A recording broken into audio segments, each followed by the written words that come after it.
that was raised by the Minister of Agriculture was safety at sea. Now, those of you who are not aware, being at sea is a rather dangerous sort of situation because we don't know the depths of the waters most of the time. We don't know what lies beneath the surface.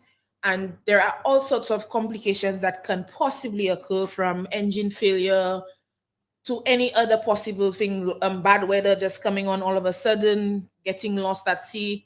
So let's tackle that first issue, safety at sea.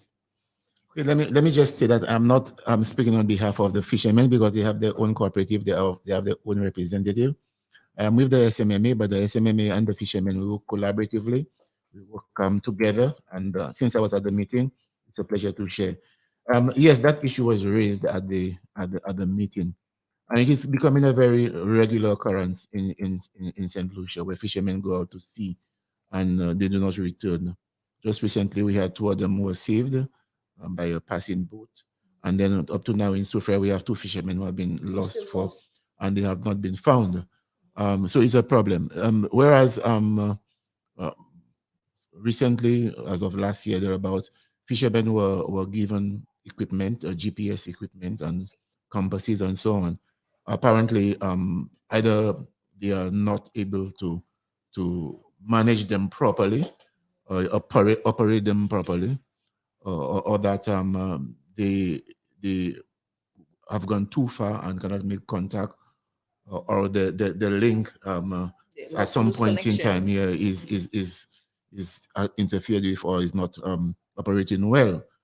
At the meeting, uh, there is a program that is going to be well, it is already in this almost implemented at this point in time, where the Ministry of Fisheries will be installing transponders in on all of the fish the fishing boats for the fishermen. Okay. I know about it because I want those same pieces of equipment on the boats that the SMMA own.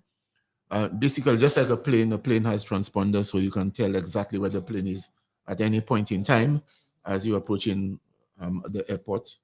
If a plane is falls in the sea, you know exactly what point. So these are small pieces of equipment that you install in the boats. They work by GPS, and you know exactly where the fishermen where they are at any point in time, even if they cannot make a call on land.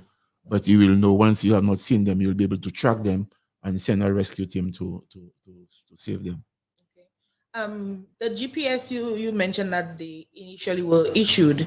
Was there some sort of training that they received that they would be able to know how to use the GPS? I would assume that I was not there. I don't know, but I know some of them, some of the boats, most of the boat people, the fishermen, they had when they go out to sea, they go out with some equipment. You know. As a matter of fact, I believe it's mandatory right now for them to go out with the GPS devices to track them. I know you might not have all the technical background of the transponders, but if they're working via GPS, is there a way that they can still be disconnected the same way the GPS can disconnect?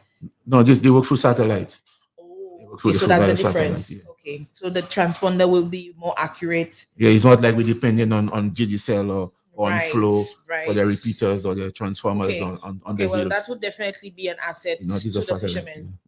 Yeah. Okay, I agree with that. So hopefully we'll get that on board as soon as possible so that we can have more safety within the fishing community so that I feel sorry for those families and friends of those who are lost currently, that the amount of worry, not knowing where their loved ones are.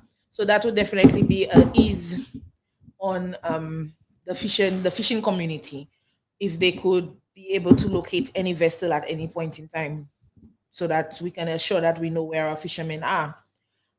We touched on fisher pension at the meeting. I'm not sure how progressive that sort of conversation was with our elder fishermen, but what was the response like in terms of the conversation of pension? Yes, a gentleman brought the issue, not only pension, they talking about housing for fishermen, Okay. pension for fishermen. And as the minister correctly indicated, it will be very difficult for a ministry to institute a program where they're going to give fishermen pension. I think the advice to the fishermen, and quite correctly, that they should contribute towards the NIC.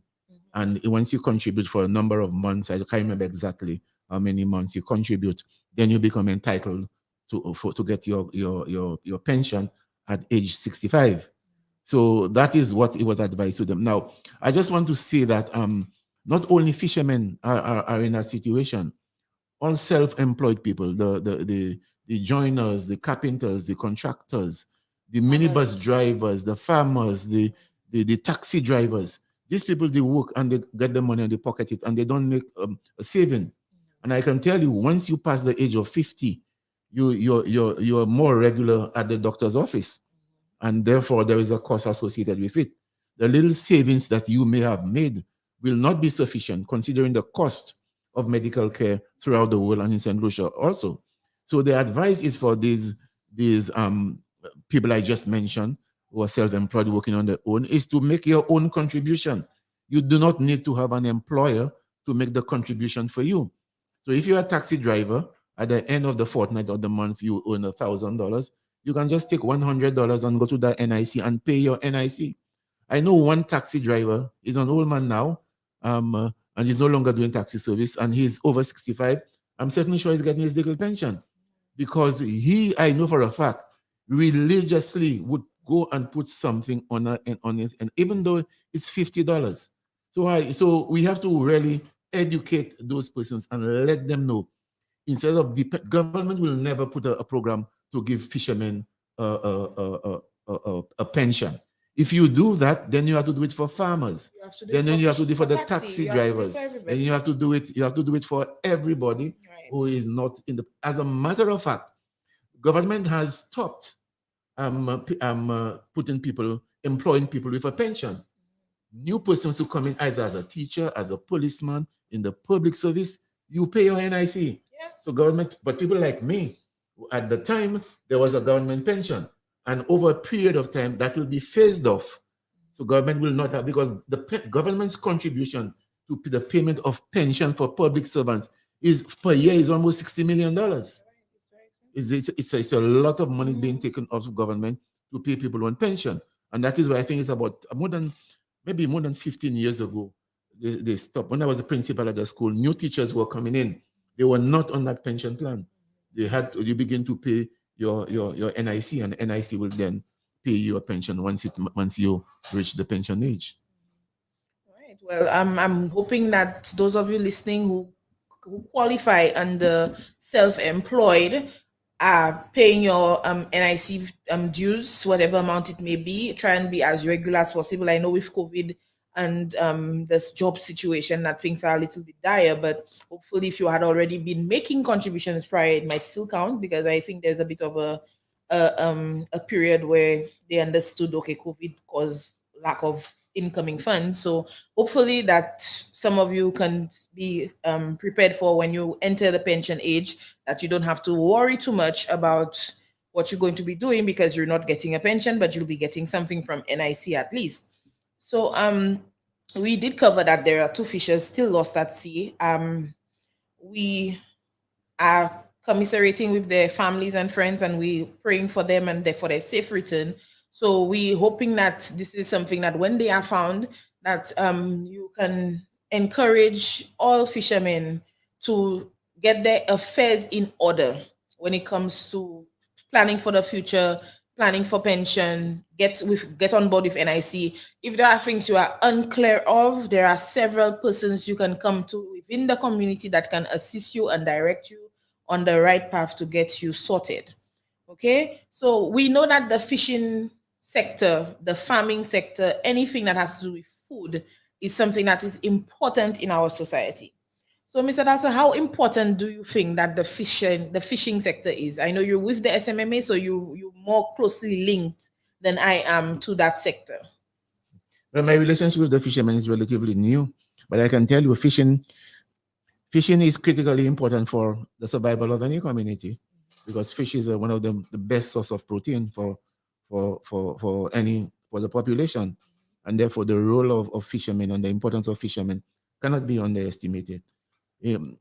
Also, fishing is a form of employment. There are lots of people who are engaged in in fishing of one type of or another. So it is very, very, very, very important. If we do not have our local fishermen, then we will have to depend on imported fish, which may be very costly, and the ordinary person, the only ordinary household might not be able to buy a pound of fish or consume fish at all in the household.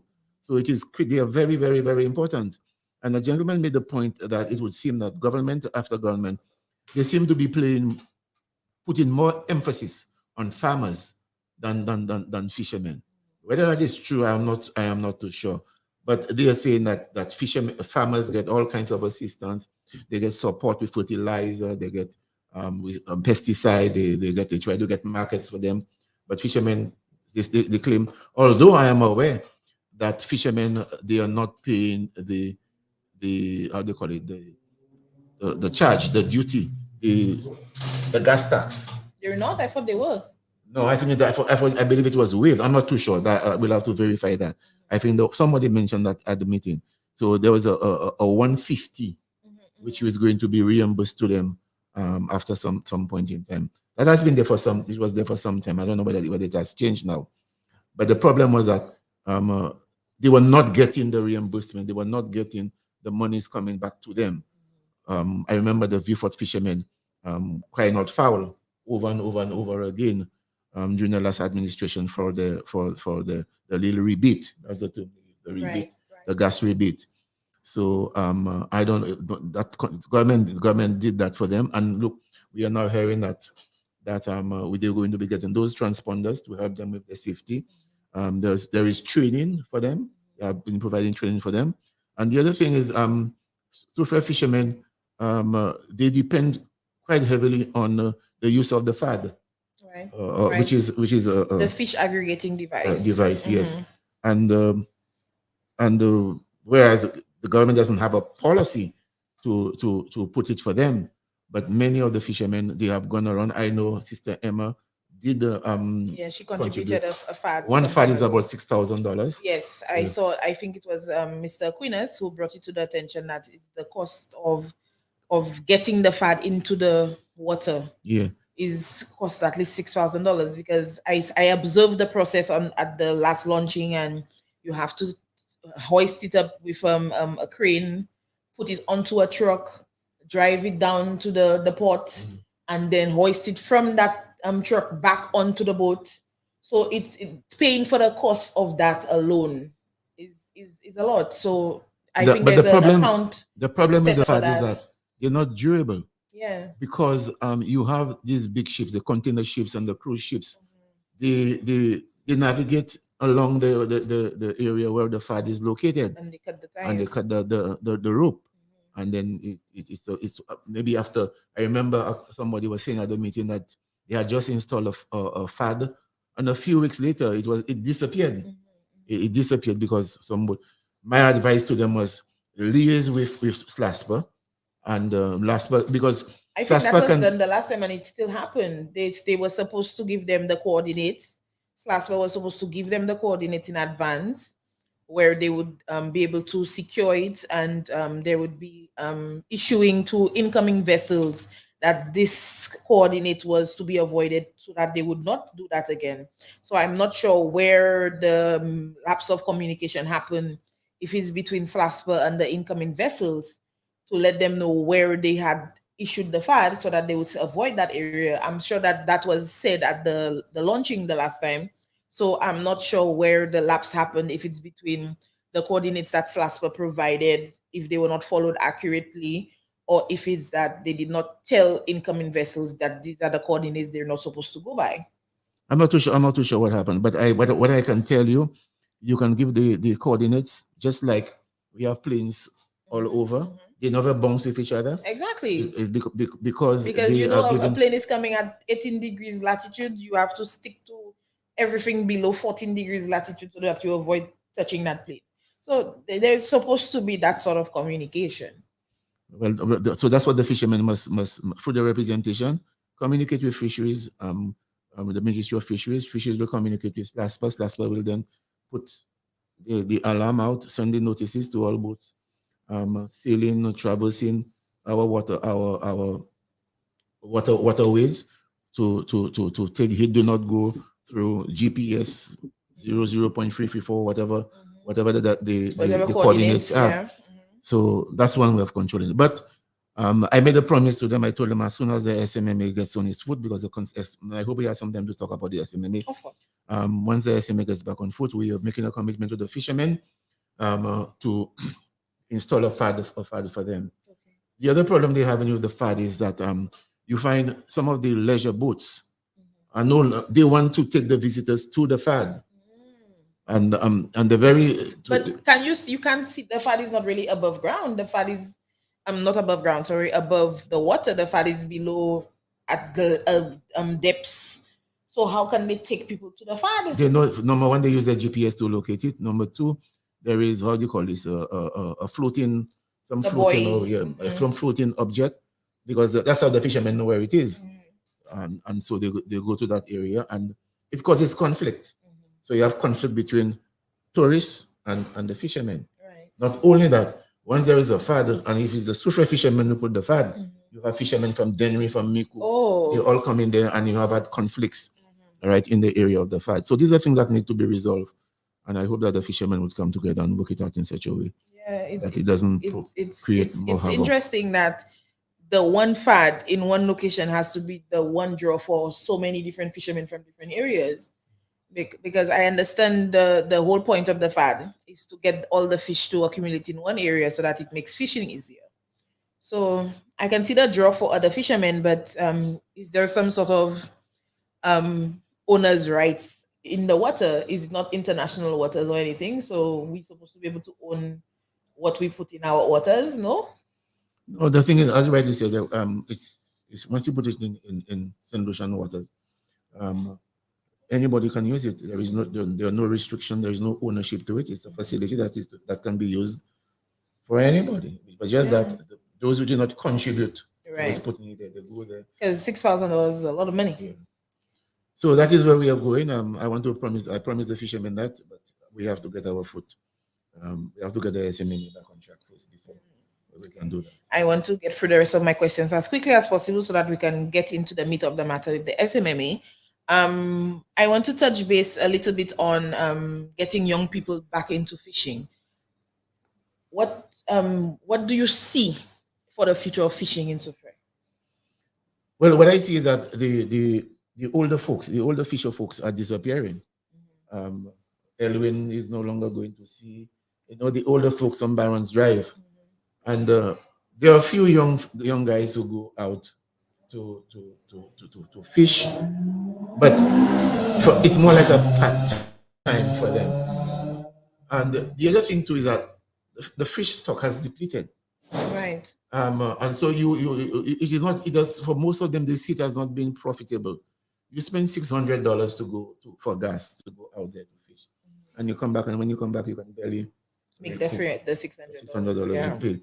So it is becoming a kind of an unattractive trade for young people because the money is just not there. In addition to that, when they come back on shore, it is difficult for them to sell the fish. Yes. Number one, in Soufriere, they have a problem. Yes. With where they can sell. Exactly. And they're going all over the streets and police chasing them and this one chasing them, so they don't have a place.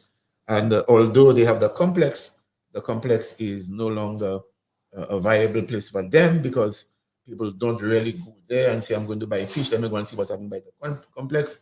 So they go to an area where they are visible, people will see them, and they will just impromptu buy fish. You didn't leave your home to buy fish, but you pass by Mr. Gustav's place there, you see fish, you impromptu, you buy fish, but you didn't leave your home to buy the fish. So they have that problem too. They also have the problem of storage, freezing the fish, keeping the fish on ice when they come on shore, so that if they come back late or if they have too much, they can put it on ice and then go back and sell tomorrow. So all of this, there are lots of problems that fishermen face silently. There's not much you're not talking about it, but the problems are there. They are there, and we are. The Japanese have given us a lot of help. And in fact, right now there is a Japanese gentleman who is here, who is assisting the fishermen with doing the FAD, As a matter of fact, as I said, so I just remember we have a meeting. We have a meeting on Thursday with him at Leisure Inn to discuss what he's actually doing. Is that a meeting that's open to all fishermen? No, I don't know. I really don't know. I just got an invitation to it. Okay.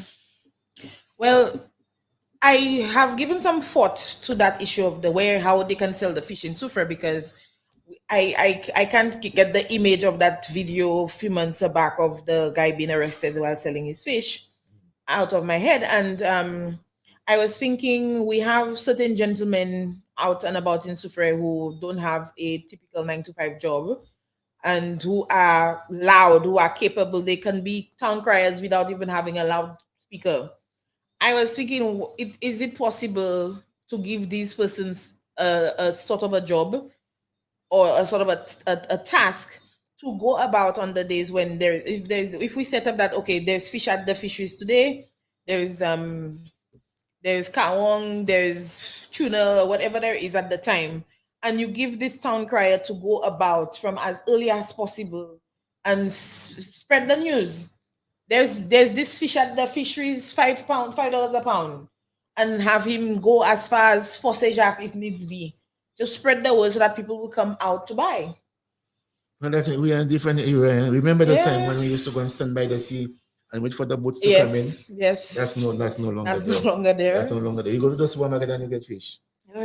I prefer you have fresh fish. People in the country areas, the fish comes to the home. Yeah. There are so many of these guys with the vans, they come in from they come with the vans. From Miko, they come right to your doorstep with the fish. So a town crier may just not be able to help. As I tell you, right now, it's more an impulsive kind of a buying situation when it comes to fish. Yeah. If you really, really, really want fish, you will go and say, okay, let me go down, wherever they're selling it, let me go and find if there is fish. But mainly, people who go to the supermarket, they are going to town and they see Balau, they see Taza, they see whatever it is, and say, let me buy 2 pounds. Yes. And the other thing is the cost of fish is almost prohibitive at this point. Oh yes, it's escalating. And you know, people's income, the household income is so small. It's true. People can live on 2 pounds of chicken back for the whole household. The cost of living is ridiculous. To feed the entire household. It's like if you have a craving for fish, that's the only reason you buy a bit of fish. All these are factors that we must bring to bear on the whole fishing sector in St. Lucia. As to what is the solution, I don't know. I really don't know. If you create a fish selling facility, it may not mean an increase in sales. What is critical is people to have income. And especially at this time, in COVID, when income has been slashed. So that right now, because the cost is, as I said, is just prohibitive. I was at some meeting. I honestly can't remember what the meeting was about, but I was at a meeting many months ago, and this same situation came up about how do we entice young people to get into the fishing industry. And someone commented that in other countries where when you go to fish, you don't go with the little boats we have, and you just go for a couple of hours and come back in, where you would be on a big vessel where you would be sleeping, you would have quarters to sleep and everything, and then you'd go and spend several days, weeks out fishing. You'd have your storage on board, and you would fish for weeks and then come in with a great big catch and sell your fish. And it seemed that to me that person's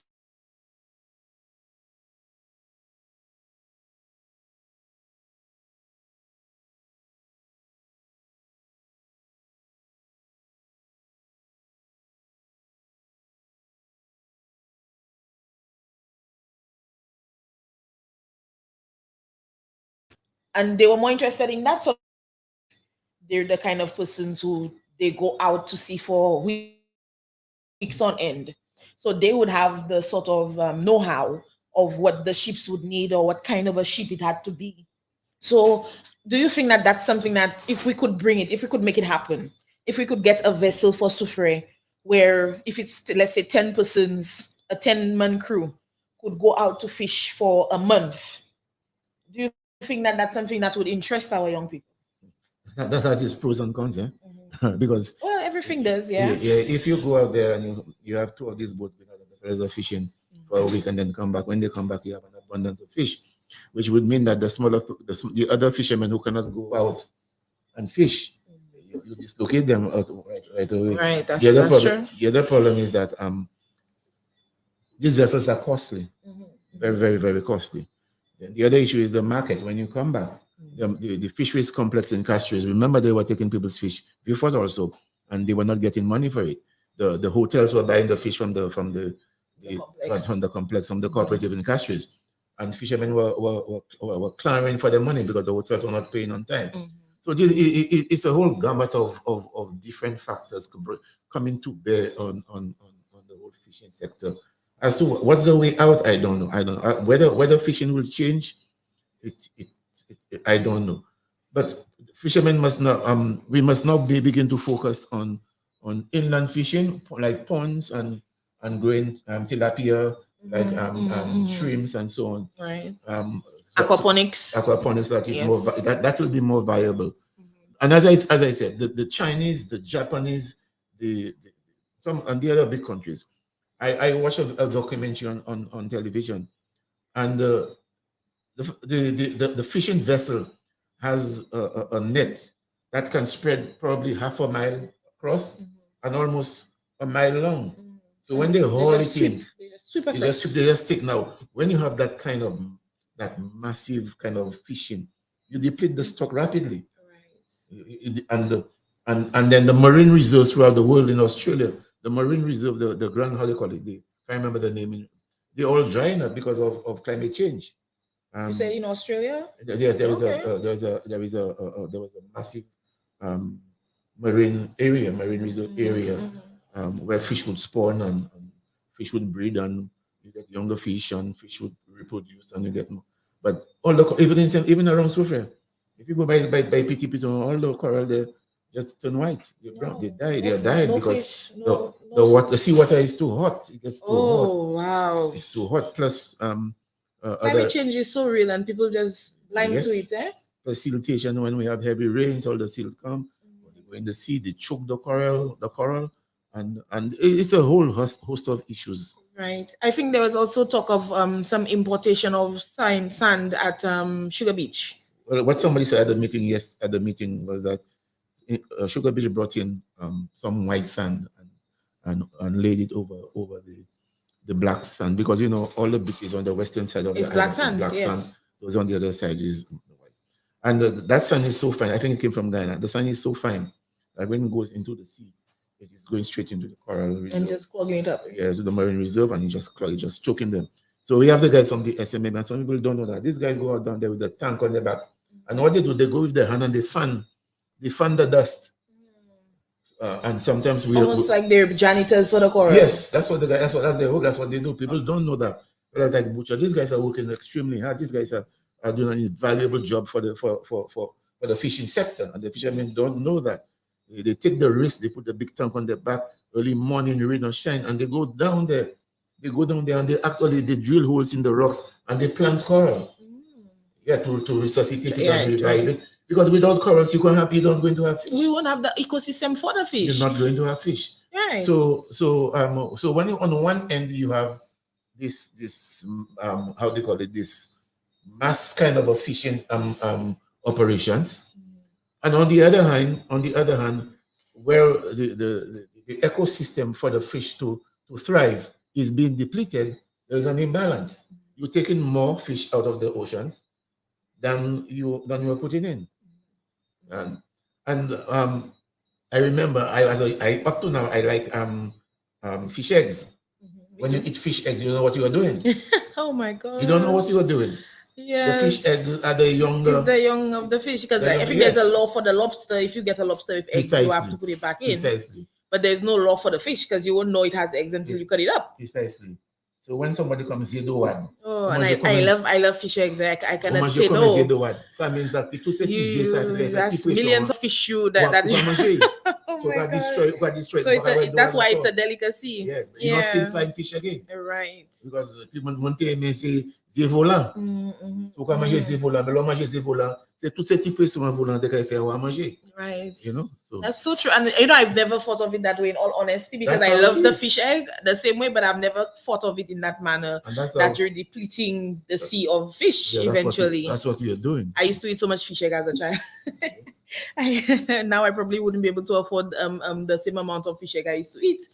But it's a very interesting world we live in now, in terms of with climate change and all the different occurrences happening in the environment, and how it's affecting us in so many ways that we're not even paying attention to at the time. We touched base a little bit that you said that the fishermen receive training. Are you aware of what exactly is the type, the nature of the training that they're receiving? I cannot see with accuracy they getting extra, but I know that some of them did get training with the use of the compass and some GPS devices that and we're not going to be aware of what kind of training that the Japanese gentleman is. Not until I attend the meeting, but he has been. I know the training that he was giving them. In fact, at the meeting, somebody was saying to me that the Japanese consultant, doctor, whatever his name, I can't remember his name. He was so impressed with the Soufriere fishermen to see the skills that they have in making the fad. Okay. Because I believe that's part of his mandate. Okay. Making fads here. And he was so impressed that he didn't even have to tell them anything because they knew what they had to do. Exactly what they were doing. Oh, that's wonderful. Shout out to Yellow. He was the one who assisted Honorable Emma Hippolyte with creating the fad. It was him, a collaboration between himself and Mr. Sylvester of Barons Drive. So shout out to our Barons Drive fishermen for their very accurate knowledge in fad making. I just want to do one more before we move on to the SMMA. The role of fishermen as in terms of food security, we like we said that fish is a high source of protein. And for those persons who don't know why protein is important for the growth of hair, nails, bones, skin, everything, muscles. The cells of your body needs protein to do everything it has to do. So we need protein in our diet. Now we get protein from beans, we get protein from eggs, but the highest source of protein we can get is from fish. So do you feel that the fishermen feel that sort of power in them, that they're providing this to the society? Do you feel like they feel empowered? Do they even know that their role is important? Do they feel that way? Do you get that sense from them that they acknowledge their importance in society? I don't think from a health perspective they see it that way. They more see it as being engaged in productive activity to earn an income. But to stretch it into the benefits that it has for the human body, the biological benefits that it has, the health benefits that it has, and to be able to make a comparison between eating fish and eating red meat, or eating fish and eating chicken. I don't know. I don't know what's in their head, but to me, they don't make me feel that they go to that level. But they see, I'm going to fish, I'm going to catch fish, I'm going to sell the fish, my family is going to be surviving. I'll make some money. I'll be able to do what I love fish. I love to fry the fish. I want to barbecue the fish. And not only them, most of us too. That's how we look at it. Okay, just the productivity, production. It is production for them. But in terms of strength, I don't know. Maybe some of them who are, the more literate ones, would be able to yeah, because I at one time contemplated going into a pescatarian diet, but then with the, like you said, the cost of it all, upkeeping it, and it just isn't feasible. But when I don't know, I feel like our society does not do fish justice, especially in the besides it's just food. Like you just know that you pay more for fish when you buy a meal. If you're buying a fish meal, like that's just how people see it. Like fish is just something that's more expensive than everything else. That seems to be just how everybody seems to approach the whole topic of fish. Is either you can afford fish or you cannot afford fish. Is either you don't eat meat, so you eat the only other option is to eat fish. Like people don't seem to grasp the whole concept and around fishing and the fishing industry, and hoping that a continuous set of meetings such as what happened last week and shows such as this one and information being funneled out to the public, that we'll be able to get some sort of more appreciation to our fishermen and to the fishing industry. I hope one day we will be able to do a bit of fish processing. Take the fish, clean the fish, bag the fish, weigh the fish, and then put it in sell it to the supermarkets. Or have an area where you can just come and just buy take a parcel, and then the price is already on it. It's packaged. It has a label. It's already been cleaned. It has a label on it. Yeah, that would be great. I mean, that is the direction if fishing has to really survive. That people we would have to. You're making me a fisherman too. You're making me a fisherman today. Okay, let's leave fishing behind. Let's tackle some SMMA topics. Okay, so what role does the SMMA play? I initially wanted to add in regards to fishermen, but let's talk about the role SMMA plays in tourism, in the development of Soufriere, in everything that has to do with our community. Okay, first of all, let me just say that the SMMA is a company. It is registered under the Companies Act. Okay. It is an. So it's not an NGO. No. It's a company. It's a company. Okay. It came from. It has its grounding in the Fisheries Act. It is the Fisheries Act that created the SMMA. Before I explain, let me just say that because there's a lot of propaganda and the fact that they see me going to the SMMA and they heard that I am at the helm of the SMMA. People, if I went deep in Sheneki, let me just state categorically what I am doing at the SMMA is free. I am not getting a salary at the SMMA. In fact, there is no money to pay me a salary. Yeah, the SMMA is barely surviving.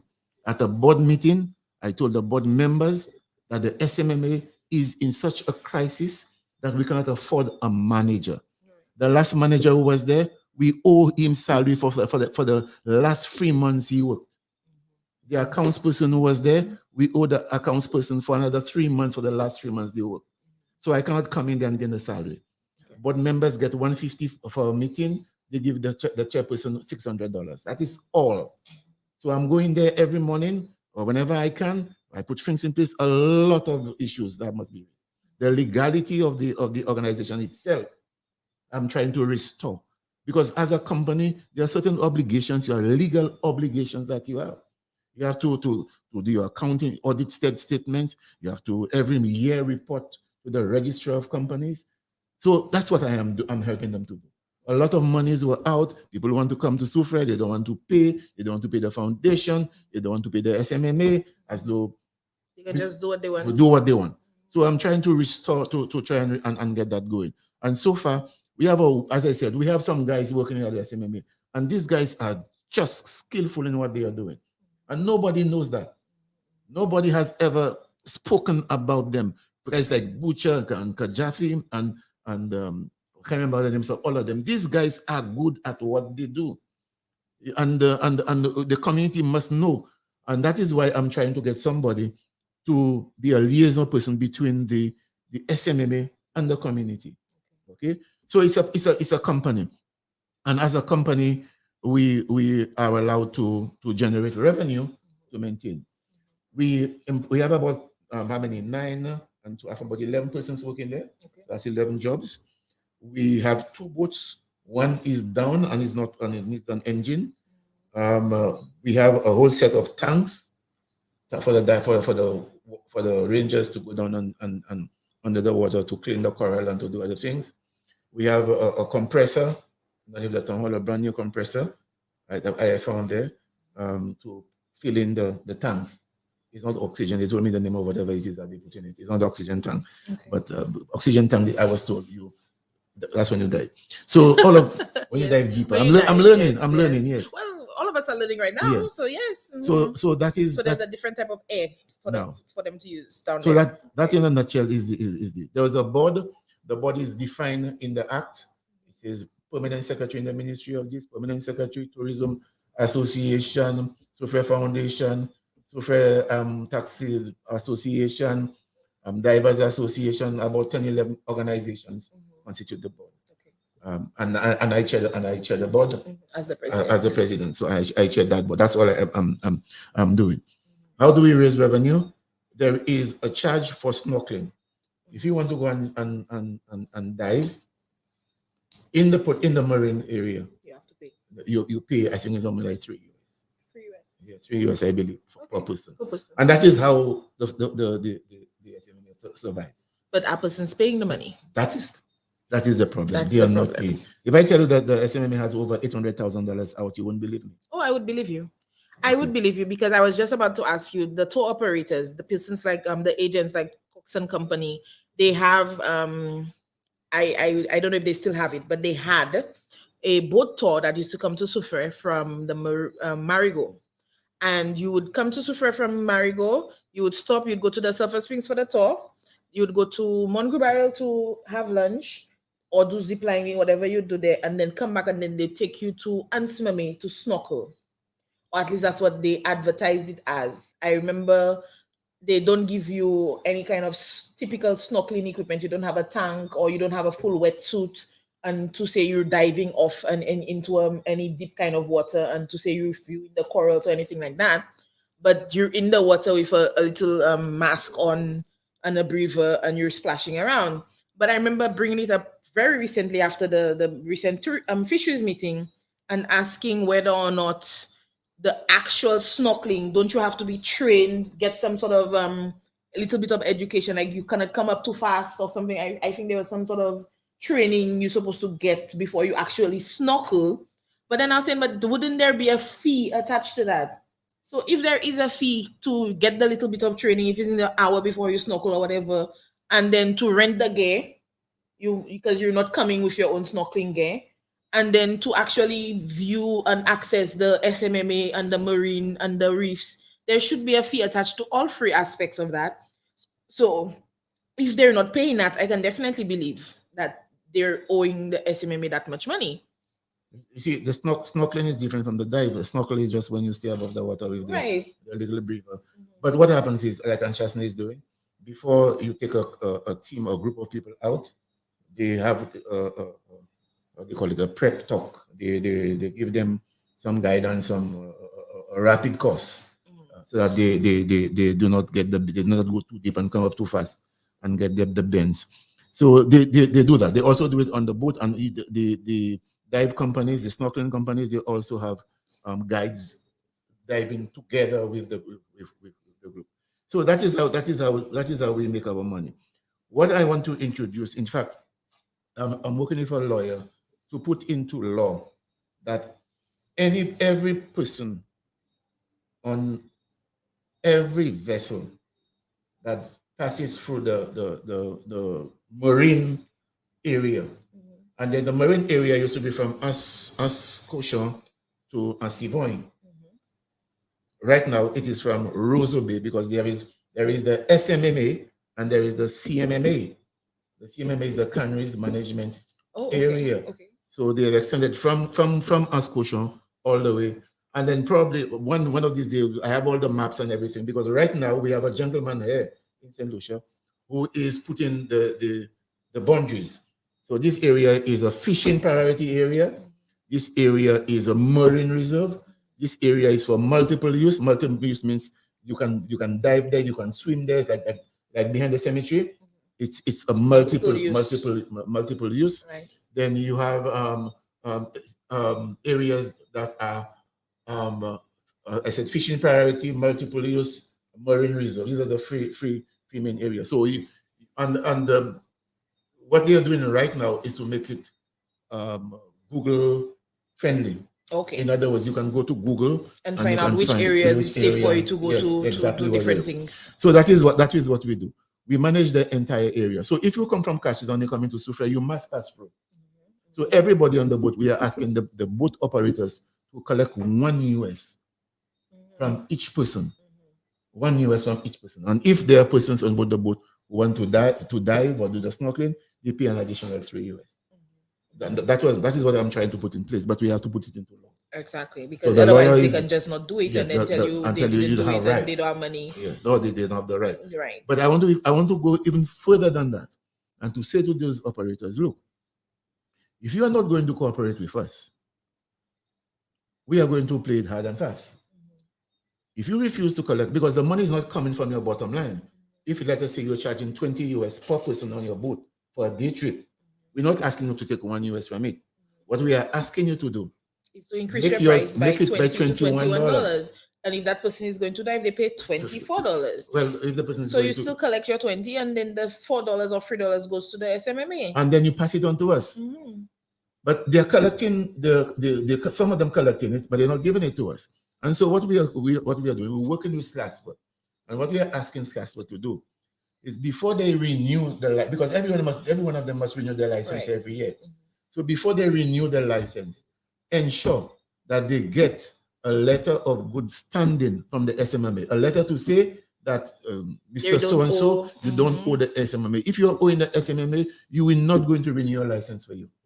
That is the direction that we are going. And in that way, we should be able to raise enough revenue, not just to keep the office and the staff and the equipment and managing the coral alive, but also to contribute to the community.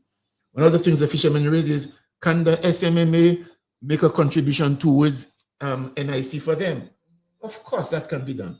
If we get $1 for every person who comes to Soufriere, at the end of the year, we can say we are giving NIC to the Fishermen's Cooperative, and that money will go towards a pension scheme or a NIC program for the fishermen. But we must make the money. But as we are right now, we were in serious problems. We barely getting out of it. The workers were working 5 days a week. Now they were not 5 days, 3 days a week. During COVID, as of the 1st of this month, everybody went back to work full time. Oh, that's great. They didn't have uniform. We're just negotiating for the uniforms for them. They have training. I'm just trying to get training for them. The boats were not licensed. They were not insured. I'm getting that done. Creating an insurance, paying insurance for each employee, because the work they're doing is risky. Yes. So if something happens to them, somebody they can be taken care of at the best facility we have available. So all of these things are things we are just putting in place, so that in time to come, the SMA would be an organization. It used to be almost like that at one time. That people are proud of, and when they have the SMMA, just like the foundation. Remember, at the foundation is what it is today because I took the lead in doing it. I remember when I became chairman of the foundation, it was almost the same way as the SMMA, if not worse. It was like a tea boutique. And so I brought it up, merged two of them, because there are two institutions. They had CDP and foundation. Brought them together, bring the staff together, put them in union, organize all the benefits the staff have right now. I was the one who put it there for them. And they could tell you that. Those of them who want to tell the truth, they will tell you when I was there, I said that every single benefit that is there. They were getting $400. I said at a meeting, nobody working for the foundation should get less than $800 a month. And then we put structures in place. All of those things are the surface springs. The interpretation center, the vending booth, the kiosk, the toilet, the bridge. The first pool, when I was in the foundation, the first pool was built. And there's an article I can show you, written by Ricky Alexander, criticizing me for building the pool. And now we have 4. Criticizing me. So all of these things, and the same thing I did with the foundation, I want to do with the SMA. Okay. And I'm doing it gratis. I don't want a salary. I'm just doing it. When it is done, we have money, we'll appoint a manager. Well, at the end of the day, a lot of what we do is for the sake of the development of our community, because we are proud Soufrierians, and we are here for the sake of our people and for the sake of our future, for the sake of future children, grandchildren, great-grandchildren that will come along. We're doing it for that. I can tell you, I am in the same boat with you in many aspects, and people don't want to believe me, but there is no reason why the SMA cannot help the children of the staff. Exactly. Pay their books for them. Pay their school. There should be a scholarship fund for the staff of the SMMA. That's the type of organization we want. And for us to join with the foundation and make a more significant contribution towards the education of the children in Soufriere. Parents cannot buy books and so on. When we begin to collect that $1, You go to US to sell. When the tourists go out on the tour, when they come back, they give them five US tip. Yes, yeah. And if you tell the visitors that it is for the protection and the development of the marine reserve, they will not hesitate. To pay. Exactly. They will not hesitate to do it. Yes. Because most of these people, they are conscious. One of the problems I'm faced with the reserve, or even before the SMMA was formed, was conflict. Those people who come and dive and they snorkel, they would see a net and they would go and they would open the net and they would release the fish. If they see a pot, a fishing pot, they would open it and release it. If they see a net, they would cut it off because they say this is not friendly for their eyes. They're not good. And so it's work to be done. I want the people of Soufriere to know that the SMMA will be able to make contribution to them, because after all, it's our resource. Right. And it's our resource. We should be able to employ more people, a few more people to improve the situation of unemployment. I remember back when we had the influx of the lionfish, that the SMMA was at the forefront. Yes, we still are at the forefront. Yes. I need one of those cooking classes for the lionfish. I wouldn't mind learning how to prepare we are the still, lionfish. because it is a serious threat. Yes. Because these lionfish, they when they feed in a frenzy, they kill any and everything bigger than them, and they just consume it in no time. So there was an incentive. If you catch a lionfish, you are being rewarded. Well, I've tasted it and I like it. So I've not tasted it yet. Bring on the lionfish, eh? But people like it. People tell you it's good. Aquinas told me it's the best fish you can ever eat. Oh, it's very tasty. I had it. Sonia Casabo, she prepared the one I tasted. She was the one who prepared it. So I was surprised that this is the fish that's causing all this drama. Yeah, and it's killing. Yeah, it's so for me, kill all of them and start serving them to us. I don't remember that. If you can get them. If you can get it. The other thing that we do is water quality. I remember Sonia was the one doing it. You will go to by the cemetery and test the water, and you take water samples and they send it to a lab. I thought it was environmental health that was doing that. No, the SMMO was that was a project that was there. Not before my time, before I was there. They were doing that. But the biggest problem is siltation after heavy rains. Okay. When you look at the harbor, you see it's red. Where would these things go? Where would the silt drop? Right on top of the reef. The current will just take it on top of the reef, and so the guys the rangers have a tough time going down there. As I said, the SMMA is a very good concept, is a very good idea, but it must do work. And the only way it can work if people pay their fair share to sustain it.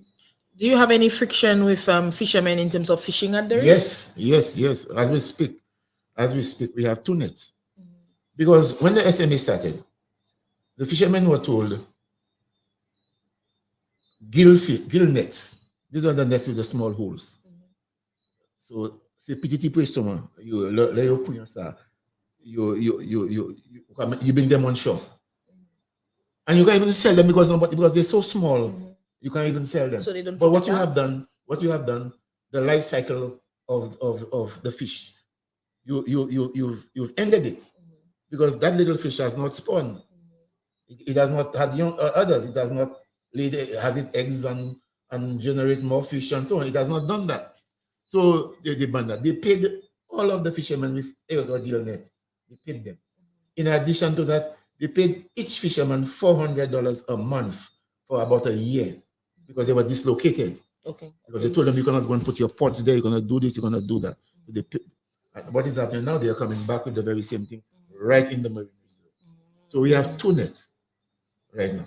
I'm in negotiation with the owner of 1 net to return it to the person, but there will be consequences. Because you cannot go in the marine, because when you cast the net, it drops down on the coral. When you pull it up, you break it takes 15 years for coral to grow, So if what you have there, the water is too hot, it's burning it, and then you put nets and pots on top of it, it's destroying it. And you're destroying your own survival as a fisherman. And the fishermen must know that. So we have this kind of conflict. where some fishermen believe that they have a right to cast the net wherever you want. But the law is you cannot. If you are caught, you confiscate the net and you pay $5,000. Okay. Okay. All right. I So see. so they need to know that. And it is not mischief. It is not that they don't want you to fish. It is for the preservation and the protection of our marine resource, which is so critical for our fishing industry. Without coral, you don't have fish. Bottom line. As it stands now, do we have a tentative date as to if things continue the way they are now and we don't protect the coral? Do we have a tentative date where we'll no longer have any coral? So let's say 10 years from now, if things continue as they are or worsen, that we'll not have any coral in our reefs. I don't know. I really don't. I can't really tell you because the rate at which the coral die, the coral reefs are just turning white. I don't know what is happening. There was a program before my time where they were planting coral. As I tell you, it takes about 15 years for it to really develop into a full-blown coral plant. We're doing that. We're trying our best to prevent them from choking from silt, but we cannot protect them from the climate change issues of the ocean being too hot and things like that. What about installing artificial coral reefs? I don't know that much. assist in the productivity of the fish?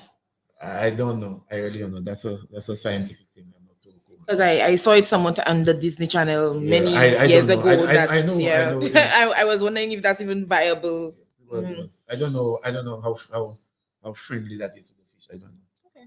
All right. Well, Mr. Dusauzay, it has definitely been an enlightening hour.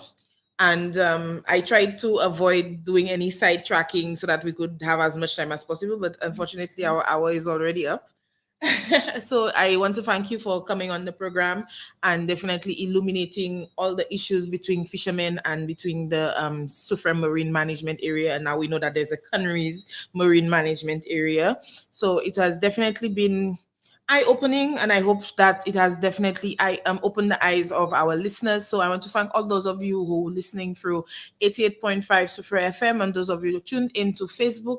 I hope that you tune in next week. We are trying to have a show on crime amongst the youth, especially after the shooting incident last night. I also want to take the moment to say condolences to the family and friends of Tervel Gabriel, who was shot in his home last night in Balata Castries. So wishing everyone else who's listening to the program that you join us next week. And remember, together, let us transform Soufriere Fm. Thank you so very much for listening.